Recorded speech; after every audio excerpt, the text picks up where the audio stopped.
Hey guys, want to shoot this quick video.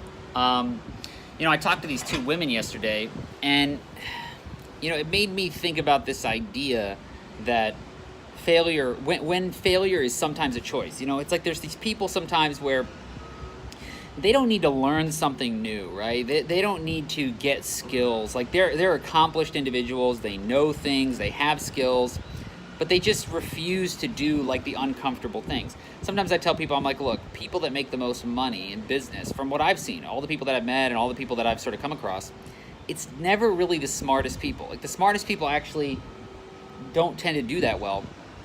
It's really the people that have the most courage. Because once you get to a certain point, you realize that you have to do certain things and you don't really want to do them, like you don't really want to do a sales call, or you don't really want to try and increase your prices on existing clients or whatever the case may be. But in order to succeed, you kind of realize like, crap, I need to do this. And I guess the question becomes for these people is like, okay, are you going to face it? Are you going to do it? Or are you going to ignore it because you don't quite, have the courage to get it done? And so that always ends up being the question. And so I talked to these two ladies yesterday. One of them was from Knoxville, Tennessee. And she had a job before doing accounting, and she has a degree, and she's in the middle of her master's degree or something, like Knights. Pretty accomplished woman in a lot of different ways, but she was charging $25 an hour and calling herself, a bookkeeper. And, for what she was doing and the value that she was providing with forecasting and budgeting and all these things, the value of what she was providing was way above what her price point was. And she just really couldn't see it. Like the idea of, oh my gosh, charging $125 an hour, or charging $250 an hour, or charging $2,500 up front, or messaging someone right now to get an appointment. She just had, I call it sometimes, a playpen of the mind. It's like you have this little playpen in your mind, and it's these little barriers around your brain, right? And you refuse to go outside of that playpen, but that playpen's not real. For 6 years, I was a vegan, right? So I didn't eat any meat or any dairy products. I'd go to a restaurant, look at the menu, and I would stick in my little playpen of just a little vegetarian, no dairy options, right? And that's a playpen that you create in your mind. And you have this little playpen, and you're in it, but it's totally not real, right? One day I was on a vacation with some friends, and I ordered I think it was was it a filet mignon, or was it some kind of steak, right? Oxtail. I ordered an oxtail.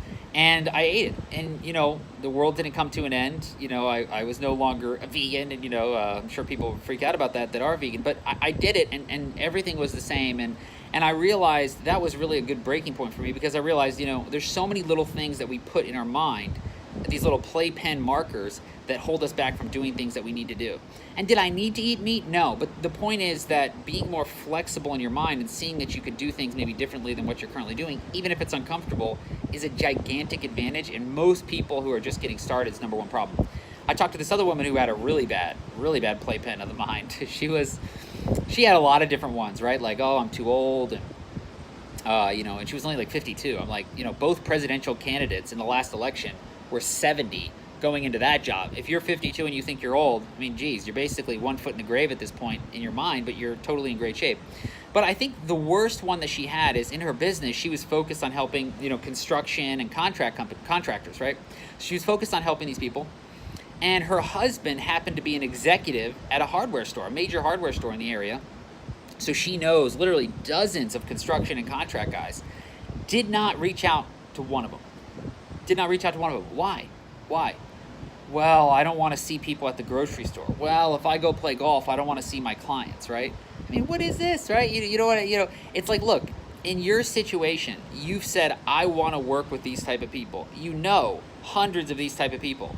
You can email them, you can text them, you could drop by and say hello to them.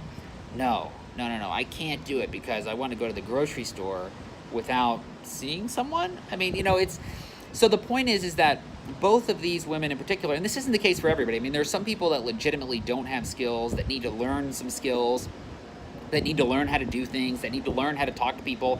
Both of these women had a business, had clients, and just needed more.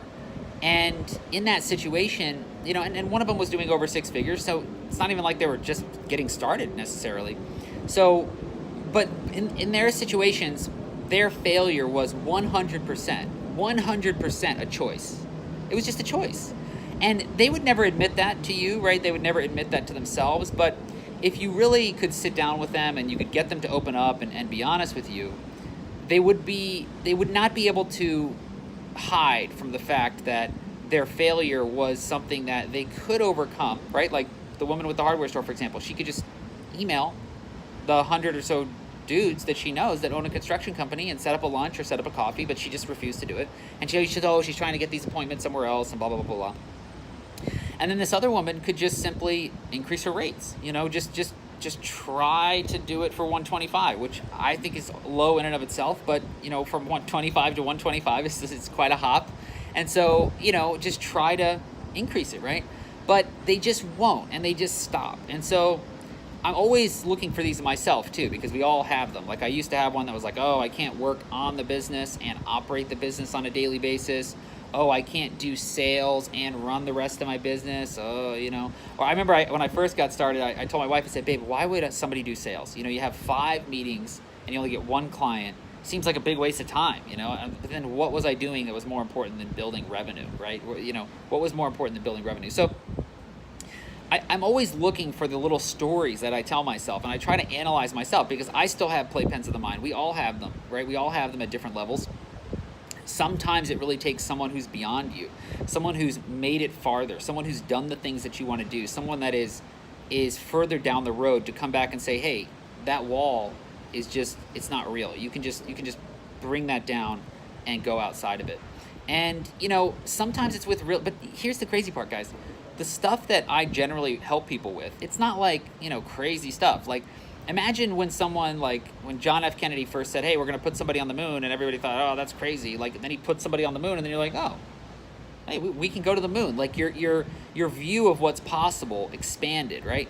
We're not even talking about that. Like, the stuff that most of these people want to achieve are like things that thousands and thousands, tens of thousands, hundreds of thousands of people are doing today. They've already done it today. It's already, what is it, 7 or 8 a.m. Eastern over here when I'm shooting this video. At 7 a.m., 7:15 a.m. Eastern.